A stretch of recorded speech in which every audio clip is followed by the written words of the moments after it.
You're listening to the Perth Property Show, Australia's only weekly property podcast by West Australian experts for West Australian listeners. Catch your latest episode every Monday at 7 a.m. Good morning, everyone. Welcome to the Perth Property Show. My name's Trent Fleskins, your host as always. This week we are taking a deep dive into the planning realm of Western Australia with the President of the Planning Institute of Australia WA branch. It is Amanda Shears. She's also the Director of Planning at the City of Stirling. Amanda, thank you very much for coming in. Thanks for having me, Trent. It's great to be here. It's a really topical time, I think, to have a chat with yourself, being at the head of the planning pile in Western Australia these days, because I tell you what, planning and obviously housing supply being a derivative of that has really been at the front of the headlines in our industry for the last few months, hasn't it? Yeah, it's been ramping up every single year. If you look back at the headlines, it's becoming more and more prominent as an issue that everyone is grappling with, not just in Western Australia, but across Australia as well. It's a huge issue. When you think about the DPLH and the policies they've handed down, which obviously at a local level you guys have to work with, plan for, obviously, it's been a bit of a shambles, to be frank, in the last few months. And a lot of the work that's been done at state level, and obviously stakeholders going into that regarding Aboriginal cultural heritage, POS, medium density code. I mean, there's not many organisations that could spend a lot of time and money putting projects together to then have them canned and heads not roll. I know that's a pretty big call for me to make, but surely questions are being asked at the PIA level about what is going on and what's the path forward. I think it's important to remember that when we're drafting new planning policy or position statements and things like that, it takes such a long time. So at the time when the medium density codes, for example, was started to be drafted, or that first thought about it came about, it was a very different climate. And housing supply wasn't an issue at the time. No, so I think it's not necessarily the case that with the launch of these new position statements or policies that come out from the state that they've missed the mark or they're drastically wrong. I think at the time that was developed and the basis for it is all fundamentally sound planning and good outcomes, and everyone agrees that that's the future and that's where everyone wants to go, but it's the timing, I guess, and the significant change to the industry that they were facing to align with those codes. For me, it's also the application. I think the direction that a lot of policies take from a local and a state level are generally quite acceptable to the community. They're in the direction that most of us would expect it would go. But I think a lot of the time, especially with the last couple of state codes that have come out, it's the application, it's the detail that gets in the way. And yes, I think we can talk to the macro space that makes it more critical that the application is correct. But, you know, things like charging POS on infill on apartments. Obviously, we want to make sure that there's public open space in the right areas and there's money for trees and playgrounds and things, but it flies in the face of the same state's policy of trying to incentivize infill, which across the breadth of all the rest of the policies is getting harder and harder to do in the first place. So there's real questions I think that need to be asked of the leadership at the DPLH, and I think those questions are not only just being asked by developers but also local planners, private planners who have been gearing up for a lot of these policies, like what we'll talk about today, especially the medium density code, where whether you liked it or not, you've been spending a lot of time getting ready for it, haven't you? Yeah, significant amount of time. And, you know, I know the Minister's decision to pull it was hard, and PIA certainly was disappointed about that. We felt that it was heading the right direction and it was the change that we needed to start improving design outcomes, to start improving solar access and all those basic things that we sort of sometimes take for granted in design. But, you know, we certainly understand where the Minister's coming from and the conundrum, I guess, that he's been in making that decision. Since that decision, PIA's been having some good discussions with the Minister and also along with other industry bodies, so Institute of Architects and Landscape Architects, together with Property Council and UDA, to really try and understand where can we have alignment and what are the options going forward. We were at a round table with the Minister just last week, which was really positive in terms of, look, yep, he's made the decision and we accept that, but what can we do going forward so that good design isn't the hard option? Like from a local government point of view, in assessing DAs, when we see applications that come through that have sort of a unique outcome or a unique design solution, they're the ones that get put through the ringer. We want to be able to hard. approve those. Yeah, but the Yeah. framework's just not there. So I think we've got to flip that. We've got to make that good design an easier pathway rather than penalising that good design. So if we can do that by some sort of dual system or however it might work going forward, fantastic. And the minister's certainly open to that, but it is really tricky to make that work. Look, I think we'll talk more about that later in the episode, but I agree with you. I very much believe that the broader the church we can create right now across all design spectrums, all design outcomes to meet certain segments of the market that are demanding certain products, we should be broadening it as far as we can, as long as we meet our specific arbitrary outcomes of, overshadowing certain setbacks that we agree as a society are required for safety or for parking, whatever it is. Everything else should be, look, if you have a great design and you can fit families in there and they're happy, why can't we approve this? And maybe this will be a watershed moment going forward. But I'd like to quickly roll back to you for a second. You won't feel comfortable with me saying this, but personally, you are the highest performing local planning professional I've dealt with in the last 14 years, which is why you're here in the studio, which is why you're the president of PAA. You're gone red and blush in the face, but I genuinely believe this. You are someone I think who can and should be able to lead the way for us in the planning space in Western Australia going forward. And you've been recognised as that, but you didn't start in Western Australia, did you? No. You're a Brisbane girl. I'm an import. Look out. I wonder if there's a bit of a theme there of bringing what a lot of us would suggest is a much more progressive planning space and mindset over to Western Australia, and somehow that sort of fits in.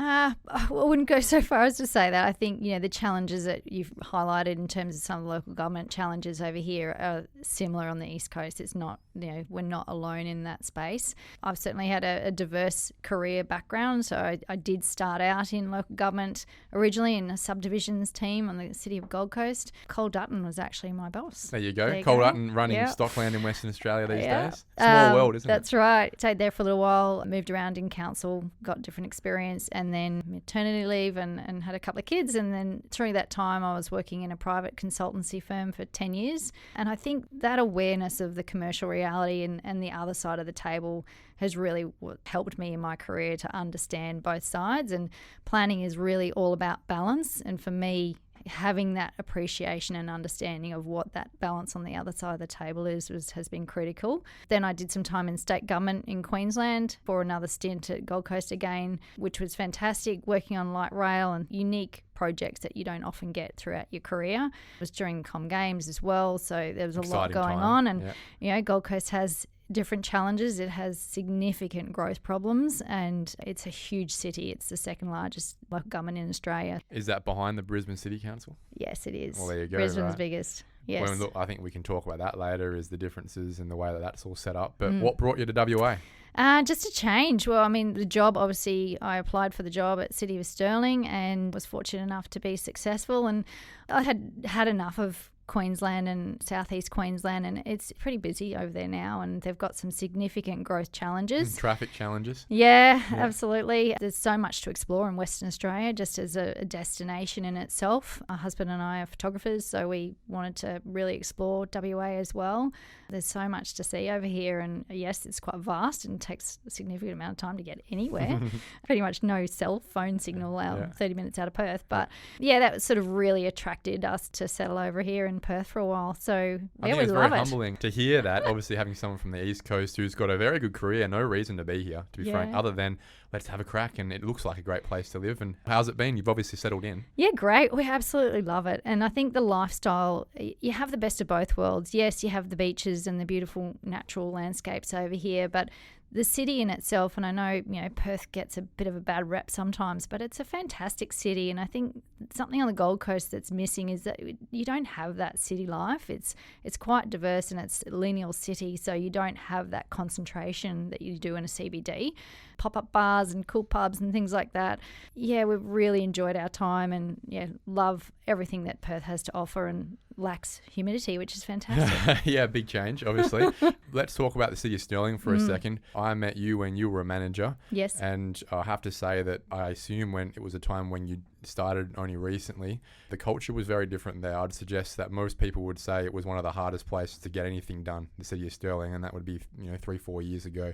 It just eroded to that culturally in the planning space, and now I can say, and you have a massive part in this, I think, the culture has flipped. It's now a city, at least a planning team within the city that goes, how can we help? How can we be a part of the solution? Look, there are rules, but how can we work within the rules to be able to get your outcome? Because at the end of the day, we're all on the same team trying to achieve similar things. Now, that was not the experience I had when I had been dealing with Stirling over the years before you arrived. How have you changed it? And do you think it's something that can be replicated over some other cities in Western Australia that maybe are in a tough space to work with too? I would like to say I'm solely responsible for that, but it's certainly not just me. The right leadership has certainly helped, and the approach from the council there. They're very open and willing to investigate initiatives that might help our customers. And when I say customers, developers are also customers to the city as well. And I think really instilling that in the staff in terms of everyone that comes through the door who wants to do something in the city is a customer, whether or not we like it or whether or not we're going to support it, they're still our customer. So we still need to give them that same level of customer service we would to it's public someone service, else. Isn't it? Yeah, that's right. Absolutely. And I don't know, personally, I sort of take the view of trying to be the opposite of what everyone thinks local government is. So we all know, I've heard the rumours, some aren't rumours actually, but in terms of what a local government is, and they're bureaucratic, they're slow, they're this, they're that. So if I can be the opposite of what that sort of is, then happy days, and we've got a good team. I think the key though is really that support from above. I've worked previously in organisations where you don't necessarily have that, and it doesn't work. It does not work at all. And Steven Roddick, who's now the CEO. He's a great fella. Absolutely. And he's obviously was the director before you. Yes, he's fantastic to work with, and he started that cultural shift before I arrived. It sort of came through strongly from the council itself too, going, we're getting all these complaints. This can't continue. How do we improve? Stev coming on board was part of that. Stev and I are quite similar in terms of our approach as well and how we approach things. We're quite pragmatic, but if it's going to be a no, you'll know straight up it's a no. And you and I have had some, debates over the time as well. But not I think agreed. That's the point. Is that developers, if they're realistic about things, aren't just looking for a golden ticket. All they're looking for is clarity, honesty, efficiency, and proactivity. If you've got a good project, then you should be fairly comfortable that with the right people in both the private and public sector, this project will get done and it will be a benefit to the community. If you don't have the right project, well, it's never going to get approved, but at least let's get that on board very quickly. And if it needs to be tweaked, have the ability to ask the city, well, what will it take to get this approved? And it's a bit of third-party advice, really, that most of us would be looking for. And if you can get that effective advice from the city, then you've got a pathway forward. And I think it's just a case of having that culture, which I think really lacks in, to be frank, half the cities in the metro area in Perth, in the LGAs, of working together as a team. When a developer comes in with an idea, they've already spent a lot of time, emotion, money, they've invested in it themselves, they're excited about what they're going to achieve. It might not be perfect, but maybe we can get it there. If the local government planning team and engineers, to that extent as well, can come to the party and go, look, we're on the same team, let's work towards something, that would be a far more efficient city in solving what is our biggest issue right now, which is housing supply. You've very quickly risen to the top of being president of the PIA-WA. How did it happen, and why did you think you wanted to take a position there, and what have you learned so far from that position? Well, when I moved to WA, I knew basically two people. So I had no network over here, and I felt that as a professional moving into a foreign state, a different planning framework, completely different to Queensland's framework, I really wanted to build my network and understand more about the system and where it came from, and a bit more of sort of the background. So I put myself forward to be on the divisional committee for PIA 2 years ago. It's a volunteer, so it's for the love, not for the money. Yeah. And so is this podcast. Yeah, that's right. I really enjoyed it. I never had the opportunity in previous roles to be able to do that for various reasons. So I also felt that I'm at a point in my career that I do want to be more involved in that more strategic thinking and PIA. And I know historically, there's been some criticism over PIA and the direction and things that they undertake. I felt that, I really wanted to be part of that and try and put forward what I felt was needed in terms of serving our members as well. Then, lo and behold, Vicky Lummer, who's now our state manager, was stepping down as president. So I put my hat forward and was successful. So it's been 12 months and we are up for renewal. I'm happy to continue for another 12 months at this stage, unless there's someone else who really wants to do their job. It's hard. It is hard, and I feel Sometimes I don't have enough time to dedicate to it just because of the nature of my job day to day as well. Fitting it all in is challenging, but a greater appreciation for the complexity of all the issues and departments' work that they do. And I know you've got your views on the department, but when you really get into it and understand the role they play and what they're trying to achieve, it's critically important that as an industry, PIA support them on that, and we put in submissions and say what can be improved and what we agree with. It's difficult to do that as PIA because we do have a very diverse membership base. So we have developers, we have private, we have public sector, government staff as well. So putting forward a position on behalf of PIA is challenging because we all have it as a different viewpoint. So the committee works hard to sort of try and resolve that as best we can. Our divisional committee has private and state and local government representation. So we are, I guess, representative of our membership group as well. And wherever we can, we try and get some sort of consensus that aligns with our national policy as well. You said you've got over 300 members in PIA in Western Australia, and it's not just local government planners, is it? It's also the private space, as you said. A young person comes out of Curtin's planning course, they've got a choice to make, local government or private. Do you think there are some defining personality traits that will make them choose one or the other? And if they go to the public sector, do they get to choose strategic or statutory? Can you start to characterise this a little bit? Yeah, so PIA's a little bit involved in terms of the course curriculum at Curtin, and with all university courses, PIA actually accredits them every few years. So just to ensure that they are meeting, I guess, the standards that PIA has set, we are involved in a review of Curtin course at the end of this year. So we have that opportunity then to understand what they're looking at. So some of the advice that we get from new graduates coming out of university is they had no idea what local government was like, and it's a unique place to work, definitely. I think if they can get that exposure early on, that helps them make an informed decision about maybe local government is for them or maybe it's not. But really having that diverse options and those options on the table is critical. Curtin, I believe, I'm not sure if this is accurate, but I understand that they do have a placement unit in their fourth year. Certainly at City of Stirling, we've tried to accommodate that. It's for a certain period of time there we have them in our... Like a vacation student. Yeah, they come in and we try and structure that as best we can, and we are fortunate because we're quite large. We move them around the different teams, so they will spend some time in strategic and they will spend some time in the statutory team as well, getting that real appreciation for real life in terms of what local government is like. It's certainly eye-opening for them when they come in and they sort of understand the beast that local government can be in some instances. I think when they're at university, a lot of it's theory and it's great and they want to change the world, and then they come to local government and that's not necessarily how it happens. Yeah.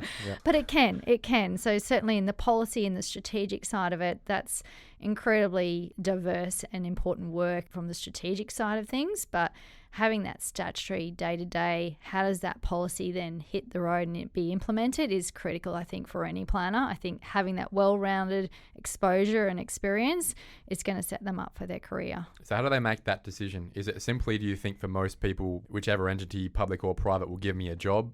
Fantastic. How does the labour market look in the space right now? Or do you go, well, look, these people who go private, they've clearly got these attributes. They want to do this. People who have gone to local government, they obviously fit into this mould. Is it that obvious? No, I wouldn't say so. I literally think it's wherever the job is that they take up first. Thankfully for them, they've got many options at the moment. It's incredibly hard to recruit and retain planners. There's just so many options for them. We seem to be in a constant battle with DPLH in fighting for planners, so they'll do an ad campaign and then we'll have a whole raft of resignations, unfortunately. But I don't ever begrudge the planners for doing that. I think that's helps them in their career to get that varied experience, although it hurts at the time because now we have to go and recruit again. And the way they do it, they have a pool. So they'll have a pool of candidates that they might work through over a year.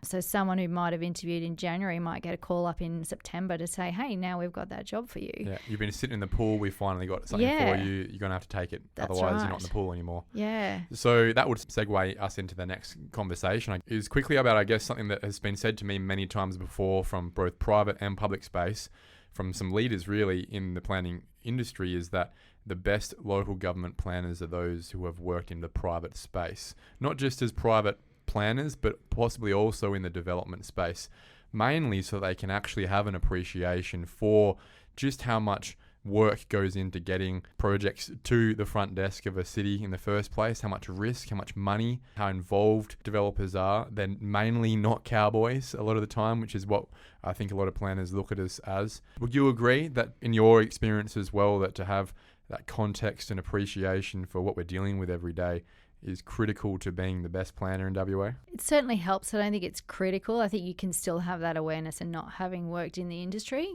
If you're naturally a curious person, you're going to ask questions and try and understand things a little bit better. So some of my team haven't worked in private sector, but they're fantastic. So I wouldn't necessarily say that it's one or the other. I think two things can be true at once. You can still have that appreciation for the other side of the fence, if you like, without working in there, so long as you are trying your best to understand what goes on and what's the process. I think that's a critical aspect that often gets overlooked, and PIA now runs courses, so they do have courses where you can sort of undertake, I guess, that base level appreciation of what it takes for a development to stack.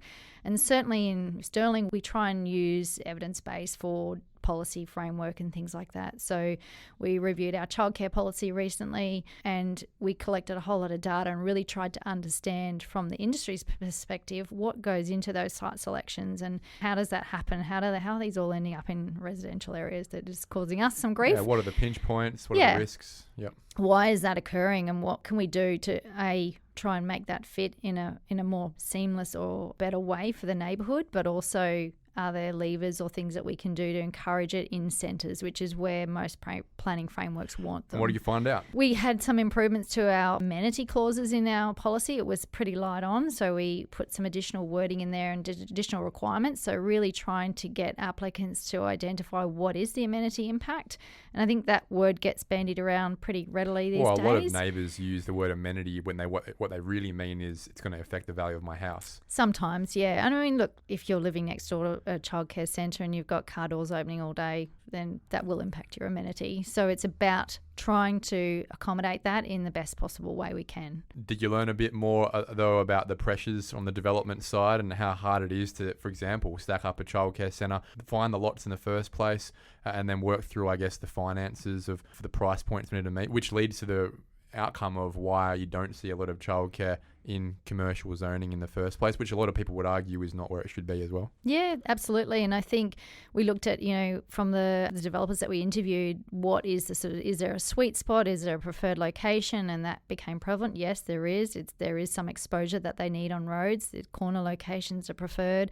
There is a sweet spot in terms of number of children that they prefer. I mean, that might shift over time as well, but it was certainly helpful for us to plot that across the city and see where are there gaps in our city in terms of where these childcare centres are going. And our policy is saying one thing, is that aligning with what's actually happening on the ground? To a large extent it is, but there are some outliers, and it's those outliers that cause us and the community some grief. So really trying to narrow in on, let's try and focus on getting those outliers away from there and put them where they sort of are co-locating generally on those activity corridors. And the best way for that, I would have thought, is obviously early engagement with the developer. A developer should be comfortable and have the accessibility, which is also a problem in a lot of local governments, to just give you guys a call, whether you're at Stirling or Bayswater or Nedlands, it doesn't matter.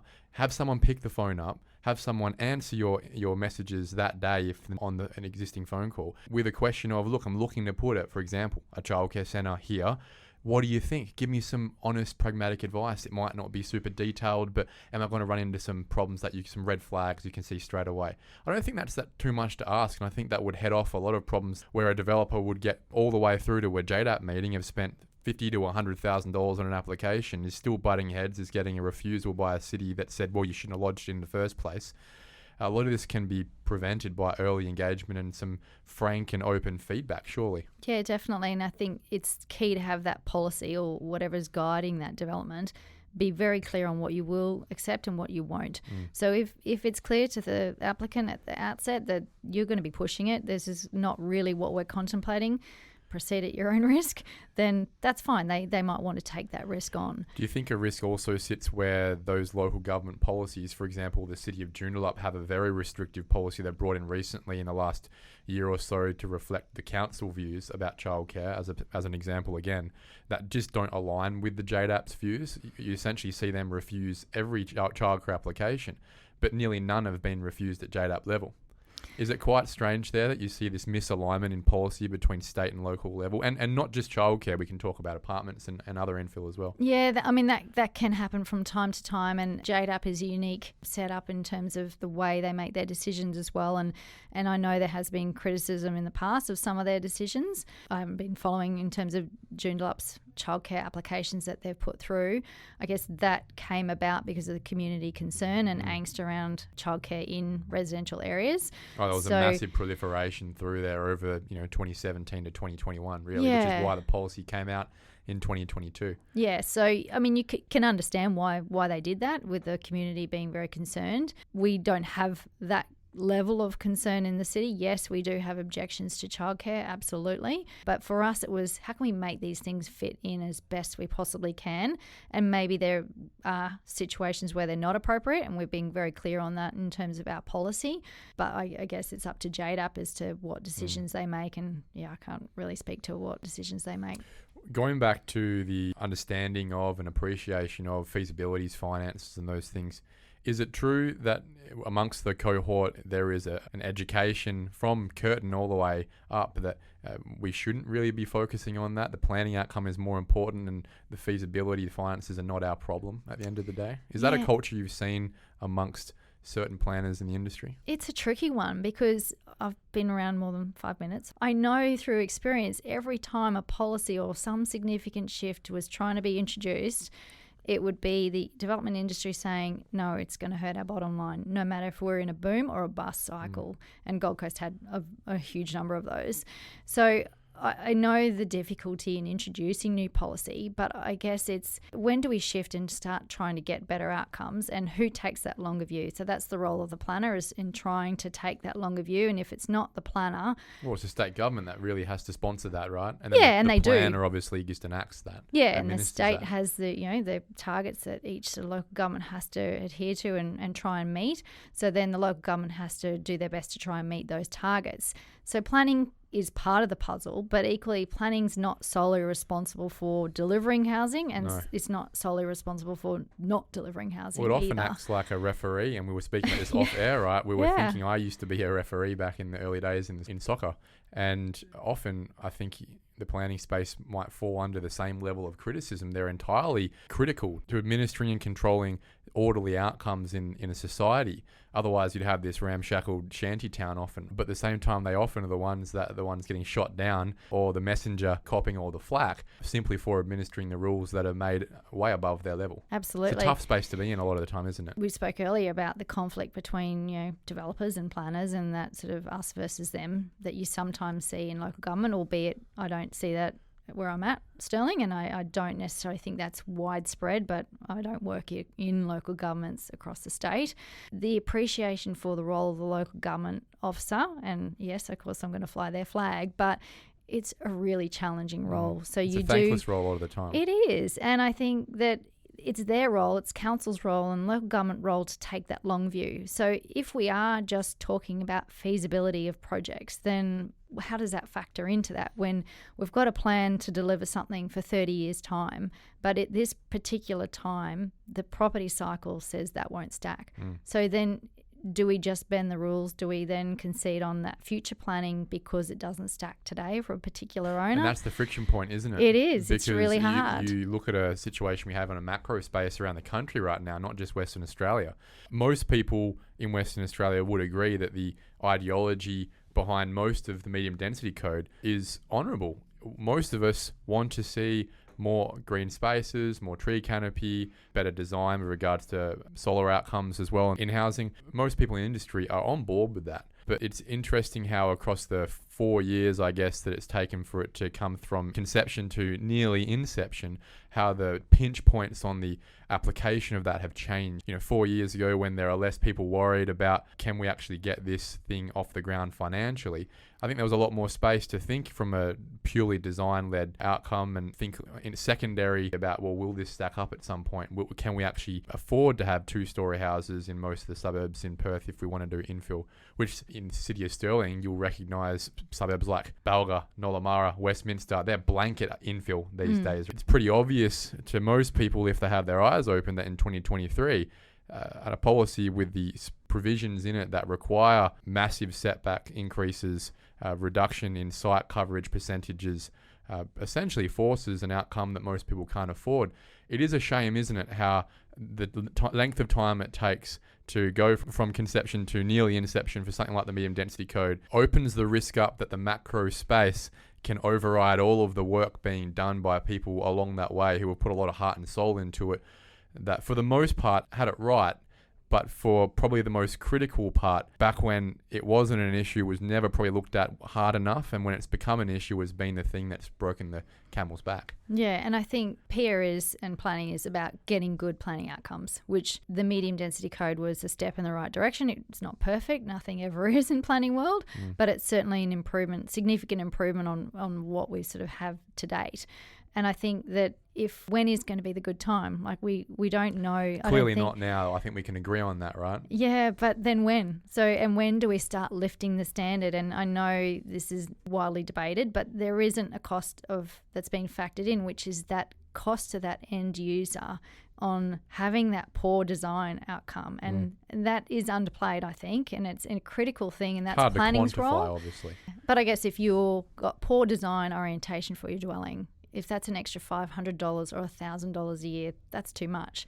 And if we're talking about affordability, I think we need to consider it in that whole context of, well, how are we going to get to a better design outcomes? Maybe that's a longer path. Well, it is obviously now, but a longer pathway than what we had originally intended. But we need to get better outcomes. I would agree with you that we do need to get better outcomes. And we obviously see a lot of the infill these days where some of it's great, some of it's acceptable, and some of it's not great, but it fits the policy, so it's approved, and we don't do anything about it. That's right. And obviously the medium density code was just about shifting the dial further up to bring that standard up. Unfortunately, I think you ask most people in society, especially when right now they are struggling to get a rental, let alone a place to live. If you can have a house that's going to cost you $500,000 that'll cost an extra $500 a year in aircon, or $800,000 because they forced it to be 2-story and the aircon will be cheaper, it's pretty easy to answer how the society is going to go, right? And I think John Kerry, in recognising, boiling it down to that, has got his finger on the pulse here. And yes, we can understand that we'd all like to increase the minimum standard of development, but at the expense of the broader housing, basic shelter provision in Western Australia right now. I think it's really hard for people to honestly look people in the eye and say, nah, we would still prefer 2 stories, and that's what No, I agree. That can't be the outcome right now, right? No, I agree. And that wasn't the problem 4 years ago. When you had 17,000 houses on the market, yes, we were still structurally undersupplying. Obviously, 4 years later, we find that out. But at the time, no one was really questioning, hang on a second, are people going to be able to afford 2 stories in Balga? Because we had 17,000 houses on the market, and those properties were selling below replacement cost at the time. So it wasn't really critical, was it? No. And the difficulty is the codes apply statewide. So we've got a situation where inner areas, they're not affordable anyway. So we already know that that's not necessarily an affordable product, but yet you can't do that good design outcome in that area by nature of it being a statewide policy. So being able to sort of unpick that somehow and have it apply in a dual pathway scenario, if possible, is going to be fantastic. But so my thoughts on this were, and I can understand why this wouldn't happen, I posited this to you offline before, is that let's get the good things of the medium density code out in terms of the ancillary dwellings, the smaller lot sizes, smaller dwelling sizes, the 2-story, 0-lot boundaries, all the things that allow for more flexibility about the way we design, I think. And let's pop them in the existing code in addition to the things that are being built right now that everyone understands, and just broaden the church so that everyone can develop anything that they have been able to or want to with regards to the medium density code as well. And we can add as much supply as possible right now, right? And not put in the things that were going to kill the bottom end, which we know about site coverage and setbacks, which I guess I still to this day can't fathom how that was a part of the code that was coming through, how that got through to the end, who put that in. I still can't figure out who that was and why. I guess the response to that is, well, Trent, the minister doesn't want to have to re-advertise this. And if you go and try and change the existing code, he's got to re-advertise. There's a whole schmozzle going on about people arguing left and right. So what is the answer? Is there a way? You've had the round table. Minister Kerry 2 weeks ago on the Business News breakfast was essentially pointing out that he was doing his best to try and facilitate this. Are we going to have an ability for a dual code pathway or something that looks like that, Amanda? I hope so. And certainly the minister's very keen to try and make it work. He's very committed to that. He understands where Planning Institute and Institute of Architects and Landscape Architects are coming from and wants to not, I guess, throw the baby out with the bathwater, understands that code, the medium density code, has its benefits in some areas, whereas it doesn't in some areas as well. So it's really tricky to pick apart. Planning, you can't just sort of pick a few provisions and slot them in, unfortunately. They're intrinsically linked. So to do that, I think you'd Frankenstein it to an extent that it probably wouldn't have good outcomes anymore. Yeah. But and can we live with the dual pathway? Is it possible on a statutory basis, and is it even practical 4 or 5 years from now? We're still, I mean, people could say, well, we're sitting with a couple of draft livable neighbourhood policies and no one's got a problem with that. It just complicates the framework, and I mean, the idea is not to have more layers of framework, as everyone can appreciate. That's what the whole planning reform intent is, to simplify the whole thing. Less confusion. Yeah, and I think if it was just sitting on a shelf, yep, great, we could lean on that when we want, but then it also just is another thing we have to assess. So I think, when you look at officers' reports and what they have to go through and assess and balance up, it's gotten bigger and bigger over the years, hasn't it? Yeah, it has. And some of it's necessary, some of it potentially not. As has the list of conditions on a development approval. Years do you want to ago, know it something was scary? a handful of conditions. Tell me. Queensland's got pages of conditions, hundreds. Even more than us. Don't go there. And I think that obviously we sit here looking to solve the problems we've got, but I think most of us also recognise that whilst we've got many things we could improve on in Western Australia, I feel like we're all in a consensus that it's actually even worse in the East Coast. Potentially. So it's a different framework and they all have their own challenges. I did a little bit of work in New South Wales when I was in private. Queensland went on a reform journey and it takes a long, long time to get that through any government. So it's at least 10 years. And I think the fact that we've been in reform for a while and there is that significant reform agenda from the department, it's a good thing. Like, we want them to be proactively and improving things as we go. You can't just make policy and let it sit there for a number of years and not touch it again. I think the willingness to be reviewing this, although a little bit painful for everyone having to provide submissions all the time, is a positive. Maybe we could change it to just continual improvement rather than reform, because there is a lot to get through, and the nature of our framework over here presents different challenges. When you do start fiddling with one thing, it has a flow-on effect. John Kerry made a comment a couple of weeks ago at the Business Use Breakfast, and that was that medium density is actually not triple X's and quads and a few townhouses here and there. If you go around the world, medium density really is 6 to 8 story apartment buildings. That's where we actually solve our housing problem. It's how you get scale. I think the reason that we only talk about medium density in the land-based subdivision triple X sort of space is because we can't even fathom having a conversation about 6 to 8 story apartment buildings. It just seems decades away for us into what could be realistic.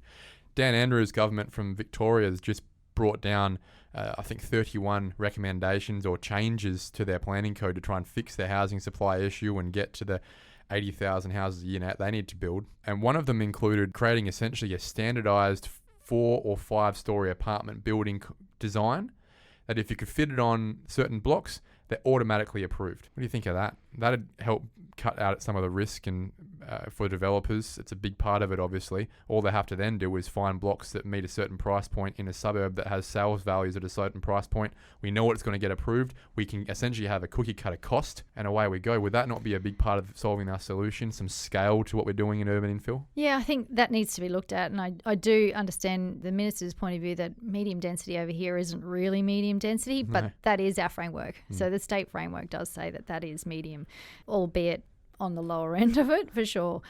I think the conversation with the community about what that is and the benefits that can come from growth is part of the puzzle, and that's where Pia's been sort of advocating for some sort of more positive stories around growth and infill and what that can do. Yeah. Yep. So I don't think we do that very well, because we have a lot of examples where it hasn't been so great. So the community do get upset, obviously, with height, and that's a sore point for a lot of communities, but we have to really go into those communities and explain the benefits of that growth, but also then what will that look like. So if that is a solution to have a cookie cutter or a standard design solution, that scares me a little bit, just in terms of, do we really want a monotonous standard? Well, Paris looks all right. Yeah, but we're not Paris. What bit of Perth is Paris? Well, you think again, like, Brooklyn, for example. Yeah. I think there's a lot of beauty in standardisation 50, 100 years from now, these are the buildings that we're trying to protect as heritage buildings. Yeah. You know? And look, you do get that in parts of Perth. So Mill Point Road, for example, along the foreshore there, all those buildings are exactly the same height. I'm not even talking about height, though. I mean, I'm talking about just in the city of Perth, you've got terrace houses there that were all obviously built at the same time, same vintage. There was clearly a cookie cutter approach to that. And many people back in the time would have thought, oh, it's workers' housing and those sort of things. Now we rever that we've got a medium density code that was trying to replicate that. Yeah. You know what I mean? I know. Full circle. Yeah. It has come full circle. It's essentially sort of like vintage fashion in a way. Yeah. Dipping into your parents', clothing. Exactly. Yeah. And I think it has its place. It just can't be rolled out too widespread. Otherwise, that could be a disaster. And I mean, we do get that to some extent in some of our housing estates. You have the, A, B, or C design. Which one do you want? Yep. And we see that rolled out. So we see a lot of it through the City of Stirling. If you think about Westminster, Balganola, Mara as those lower sociodemographic areas, a lot of that was state housing. The old 3x1 with the porch out the front. Yeah. Absolutely. And it can work in certain circumstances. With the unique situation we have and we're facing, we need a unique solution. And I don't think there is, we know there's no one solution to the problem that we're in. So because there's also another number of problems that we have. It's not just one problem. Yeah, it's certainly not planning at all.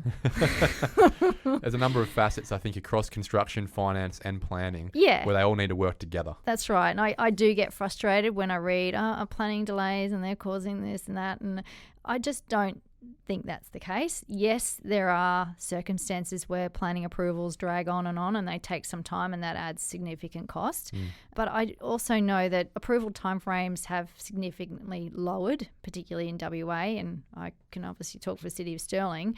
But despite that quick approval timeframe that you're essentially guaranteed under our fast track process, which is you can still do a design principles assessment. We don't just want tick box, we want innovation. That requires a bit of upfront work from the applicants or the consultants who are lodging their applications. We're not seeing an overwhelming, we've got the applications, absolutely, but you can be guaranteed an approval in 28 days. I would have thought that every man and his dog would be trying to get Maybe that. That's just an awareness thing. I mean, possibly. obviously the City of Stirling's got it, but it's not widespread. It's not widespread across the industry that they understand. And to be frank, there's probably not that many applications coming in right now, just because nothing's really stacking up as well. Yeah, we have had a drop in applications, but I know that we're still getting those applications that would qualify.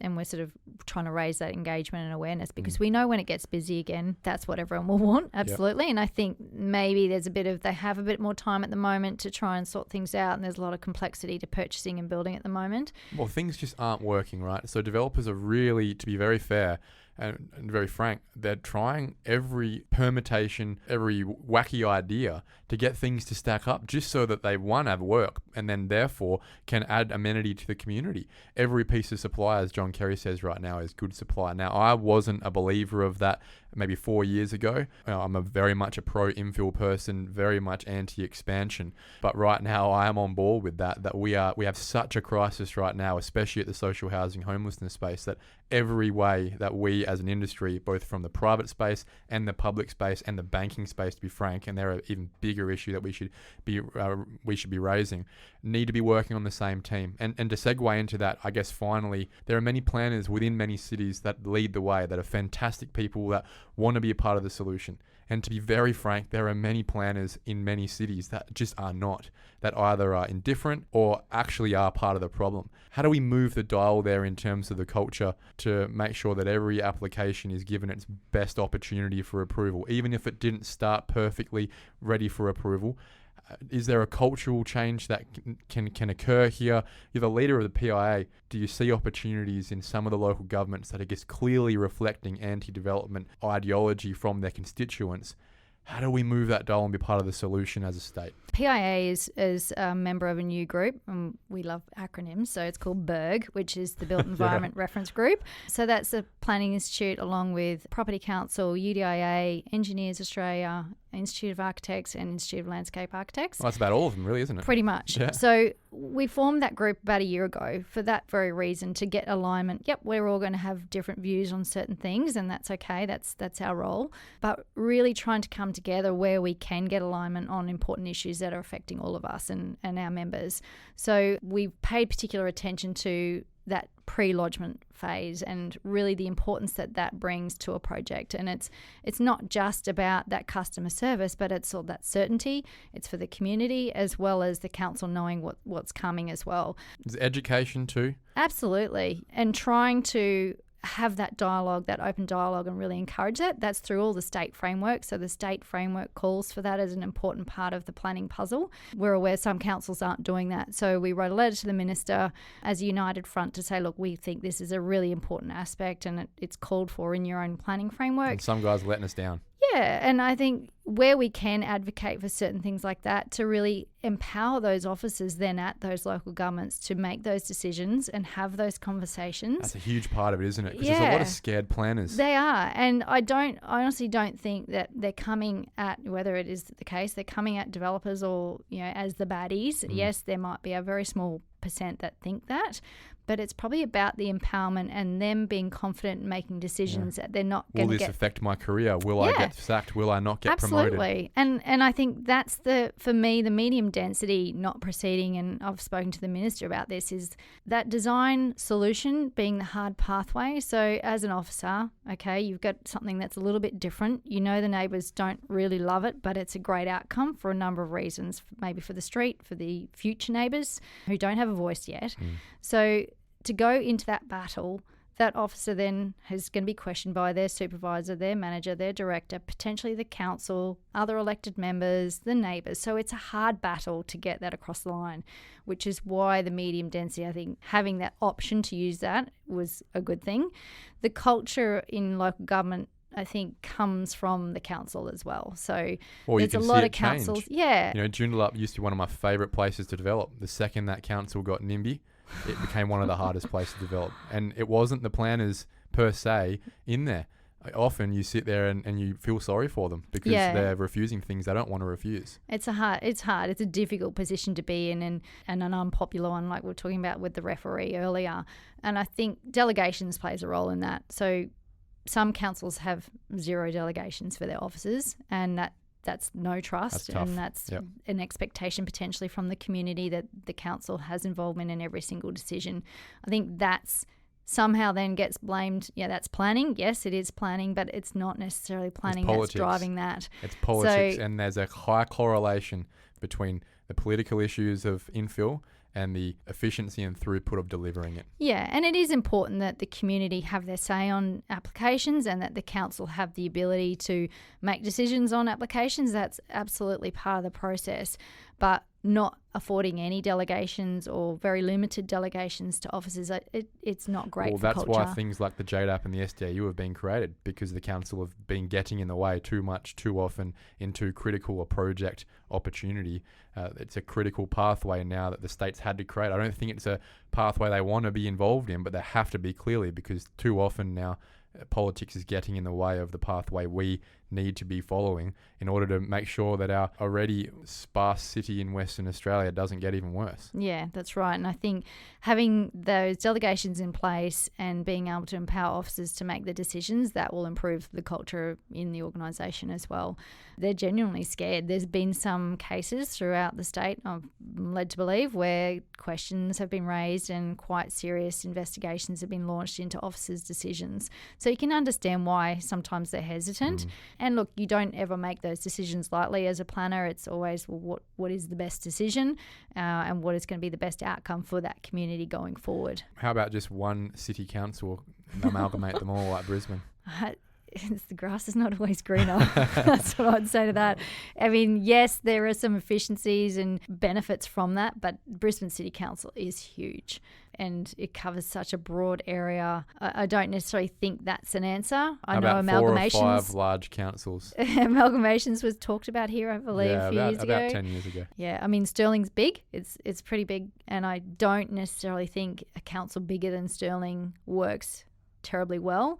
It's a sweet spot in my view. I've worked at the bigger ones, and I think Stirling's the right size to still be able to just walk up to the CEO or the mayor or whoever it is and have a conversation. Yeah. Whereas the bigger council you just can't do that. It becomes more siloed. It becomes harder to get that coordinated outcome. It's Well, there really it is, Amanda challenging. Shears, 5 Stirling-sized local governments. But we do it. I didn't say that. Yeah, your words, not mine. Amanda, thank you very much for coming in today. It's been a very productive and enjoyable conversation. Again, I wish we had 50 Amanda Shears in Western Australia. Thank you. And it's great that you're joining PIA. I'm really stoked. Well, I think it's important for all of us to work together. Yeah. It's really, I think this is critical both from developers and planners, everyone listening today. We are not on two sides. Let's be a part of the same team. Let's try and achieve these goals as a state. Be patriotic. Let's fix this housing supply problem together. Solve problems together. Be proactive about if there are issues, let's solve them together and get an outcome. Yeah, absolutely. I think that's what we're here for. We're all passionate about property. Let's do it together. Yeah, couldn't agree more. Thanks, Amanda. Thanks. Thank you for listening to another episode of the Perth Property Show. If you've only just joined the conversation, you can catch up by heading over to our website, perthpropertyshow.com.au, subscribing to the podcast, or joining our Facebook page. Don't forget to tune in next Monday at 7 a.m. for more expert insights, local analysis, and suburb spotlights. Happy hunting!